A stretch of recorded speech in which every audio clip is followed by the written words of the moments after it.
Dear students, आज हम computers की मेमोरी के बारे में कुछ बात करेंगे।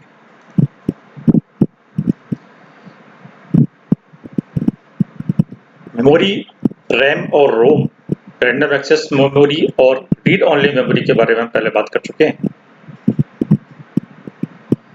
मुख्य रूप से मेमोरी का तात्पर्य होता है कि कंप्यूटर की भंडारण क्षमता क्या है, अर्थात उसमें कितना डेटा स्टोरेज किया जा सकता है या उस सीपीयू का जो ऐसा पार्ट जहां पर डाटा स्टोर किए जाते हैं वो कंप्यूटर की मेमोरी कहलाता है। यानी वो एक तरीके से स्टोरेज एरिया है जहां पर हम डाटा को इस इलेक्ट्रॉनिक रूप में स्टोर करते हैं। तो दो तरीके की मेमोरी होती हैं, एक प्राइमरी मेमोरी और एक सेकेंडरी मेमोरी। तो ये अपने को हमेशा ध्यान में रखना है, two types of memories, primary and secondary. ठीक, प्राइमरी मेमोरी ये कंप्यूटर की मुख्य मेमोरी होती है जो कि कंप्यूटर के मेन पार्ट जिसको हम मदरबोर्ड बोलते हैं, यानी एक बोर्ड होता है एक चौकोर जिस पर सारी डिवाइसेस, इलेक्ट्रॉनिक डिवाइसेस लगी हुई होती हैं। जो फिजिक्स पढ़ रहे हैं विद्यार्थी वो बोर्ड्स के बारे में अच्छी तरीके से परिचित हैं कि किस तरीके से इलेक्ट्रॉनिक सर्किट बोर्ड बनाया जाता है और एक ही बोर्ड पे कई सारे सर्किट लगे हुए होते हैं। वही चीज कंप्यूटर सिस्टम में भी होती है। मदरबोर्ड होता है जहां पर कई सारी इलेक्ट्रॉनिक डिवाइसेस और इलेक्ट्रॉनिक सर्किट्स मौजूद रहते हैं। ये कंप्यूटर का मुख्य भाग है। सेंट्रल प्रोसेसिंग यूनिट या प्रोसेसर भी इसी मदरबोर्ड के ही ऊपर लगा हुआ होता है और वो प्राइमरी मेमोरी जिसकी हम बात कर रहे हैं वो प्राइमरी मेमोरी भी इसी मदरबोर्ड पर लगी हुई होती है। तो प्राइमरी मेमोरी ये भी दो तरीके की है, RAM RAM, random access memory और रीड ओनली मेमोरी। इसलिए ये प्राइमरी मेमोरी हम कह सकते हैं कि कंप्यूटर सिस्टम का ही एक मुख्य पार्ट है जिसको आसानी से हम बदलते नहीं हैं जब तक कि ये पूरी तरीके से खराब नहीं हो जाए या बहुत ही आवश्यकता ना हो। सेकेंडरी मेमोरी अलग से लगती है, इसको हम चेंज कर सकते हैं अपनी आवश्यकता अनुसार कभी भी। तो प्राइमरी मेमोरी एक तरीके से हम कह सकते हैं कि ये कंप्यूटर सिस्टम के अंतर्गत और इनबिल्ट जिसको हम कह सकते हैं वो होती है। ठीक है, तो प्राइमरी मेमोरी इसके भी दो पार्ट्स, रैम और रोम। तो रैंडम एक्सेस मेमोरी ये देखिए इस तरीके की एक चिप होती है या पार्ट होता है, एक पतला चौकोर सा पार्ट होता है, ये रैम है। ठीक है, और ये टेम्परेरी मेमोरी होती है, यानी जो भी कार्य किए जाते हैं वो सारे एक बार इस मेमोरी में ही किए जाते हैं। डाटा एक बार यहीं पर स्टोर रहता है जब तक कि हम इसको किसी परमानेंट जगह पर ट्रांसफर नहीं कर देते या स्टोर नहीं कर देते, तब तक डाटा हमारा इसी मेमोरी यूनिट में स्टोर रहता है।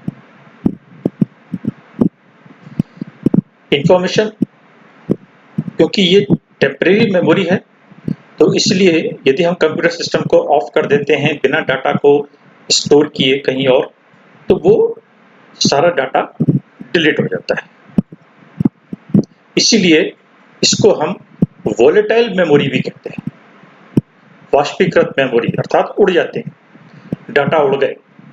उड़ जाने से मतलब कि वो क्योंकि हमने किसी दूसरी जगह पर स्टोर नहीं किए थे और रैम में डाटा स्टोर नहीं होते, ये यूनिट या ये मेमोरी यूनिट सिर्फ डाटा प्रोसेसिंग में काम आती है।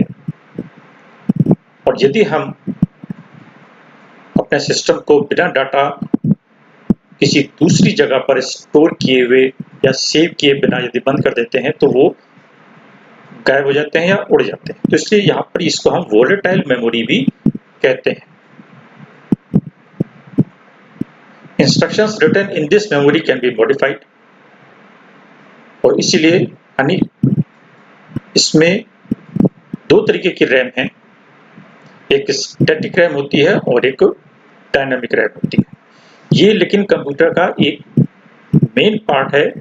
यदि ये रैम नहीं है तो आपका कंप्यूटर सिस्टम काम नहीं करेगा। यदि ये रैम की कैपेसिटी कम है तो भी कंप्यूटर सिस्टम सही से वर्क नहीं करेगा, क्योंकि वर्क करने के लिए जो एक छोटा सा मेमोरी का पार्ट चाहिए उसको रफ वर्क करने के लिए हम कह सकते हैं वो यही यूनिट है। तो सारे कार्य कंप्यूटर के इसी रैम के द्वारा किए जाते हैं और इसी रैम में रहते हैं जब तक कि कहीं दूसरी जगह पर हम स्टोर नहीं करते। तो क्या काम है रैम का?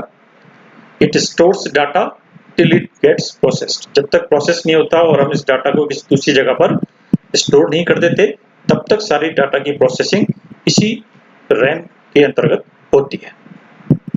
It stores instructions for data processing. जो भी इंस्ट्रक्शंस दिए जाते हैं वो सब इसी रैम में मौजूद रहते हैं। It acts as a working space या वर्किंग एरिया हम कह सकते हैं इसको। कार्य क्षेत्र है ये कंप्यूटर सिस्टम का, जहां पर सारे डाटा की प्रोसेसिंग होती है और या डाटा इंटर से लेके और डाटा के आउटपुट तक उसके बीच में जो भी कार्य किए जाते हैं वो सब रैम के अंतर्गत ही किए जाते हैं। तो इट स्टोर्स प्रोसेस डाटा और results before it is sent to output device. दूसरी रीड ओनली मेमोरी होती है। ये भी हमारे कंप्यूटर सिस्टम में इनबिल्ट होती है और पहले से ही मौजूद रहती है। ये परमानेंट मेमोरी है, इसको हम डिलीट नहीं कर सकते, इसको हम पढ़ सकते हैं, इसका प्रिंट ले सकते हैं। कई बार आपने देखा होगा कि यदि आपको आवश्यकता पड़ी होगी कुछ सीखने की या कुछ कंप्यूटर के बारे में जानने की, तो आपके कंप्यूटर सिस्टम में ही सारी चीजें, आपके सारे सवालों के जवाब मौजूद रहते हैं। यानी उसकी मेमोरी में काफी कुछ इंफॉर्मेशंस पहले से स्टोर हैं। यदि आपको किसी हेल्प की जरूरत पड़ती है तो उस हेल्प मेनू के अंतर्गत आपको आपके सवालों के जवाब मिल जाएंगे और वो सारी चीजें इस रीड ओनली मेमोरी के अंतर्गत रोम में ही रहते हैं, जहां से आप मॉनिटर पर उसको देख सकते हैं, उसका प्रिंट ले सकते हैं।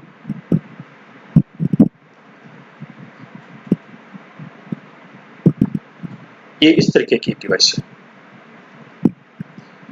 इसमें भी इंस्ट्रक्शंस हैं या हेल्प मेनू जिसको हम कह सकते हैं वो है। तो रैम और रोम में डिफरेंस कई बार सामान्यतः परीक्षा में पूछा जाता है।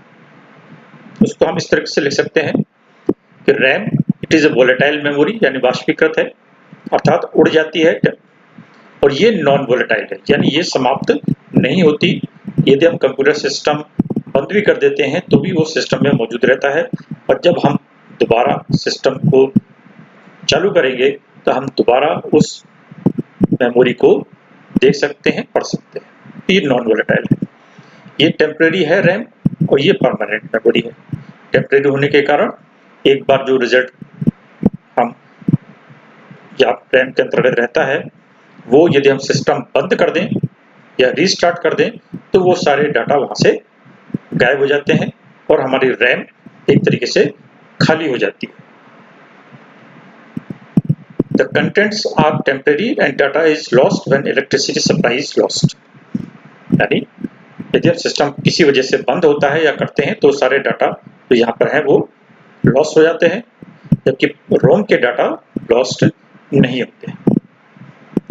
रैम की स्टोरेज कैपेसिटी कम होती है और उसकी रोम की थोड़ी ज्यादा होती है।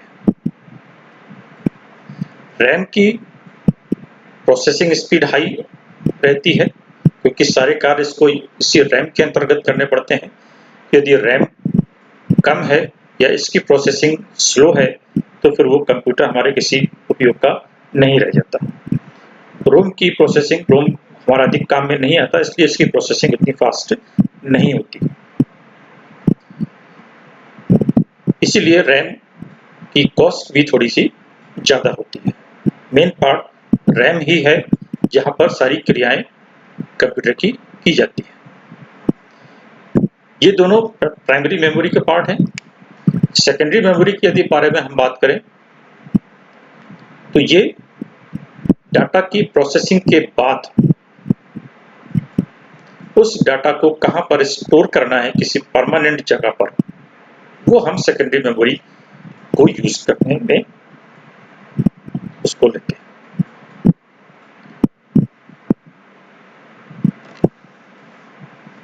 क्योंकि जो डाटा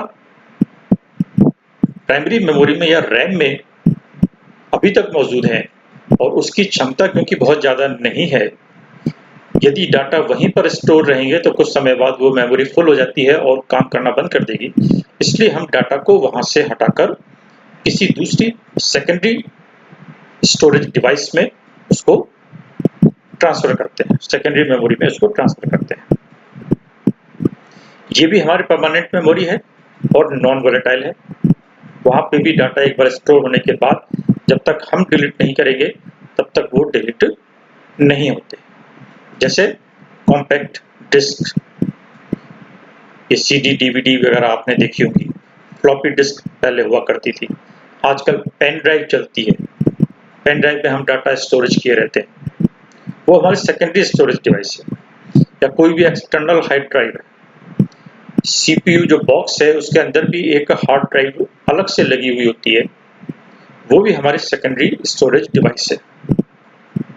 तो ये सारी डिवाइसेस जो रैम और रोम के अलावा हैं वो हमारी सेकेंडरी मेमोरी कहलाती हैं, जहां पर परमानेंट मेमोरी स्टोरेज रहता है। ये देखिए इस तरीके से ये एक हार्ड ड्राइव है, इसके अंदर भी कई सारी छोटी छोटी कॉम्पैक्ट डिस्क होती है। ये एक हार्ड ड्राइव है, पूरी तरीके से सील बंद है। इसके अंदर कई सारी छोटी छोटी फ्लॉपी डिस्क हैं जो एक धुरी के ऊपर घूमती रहती हैं गोल गोल। यदि आपने देखा होगा कभी, जो कंप्यूटर का फ्लॉपी ड्राइव होता है जहां पर हम फ्लॉपी लगाते हैं, इसको जब हम इजेक्ट करते हैं, बाहर निकालते हैं, तो वो घूमती हुई सी बाहर आती है।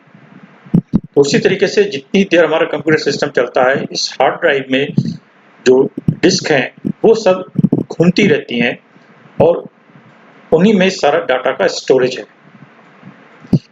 ये मैग्नेटिक डिवाइस है, मैग्नेटिक एंड ऑप्टिकल डिवाइसेस है,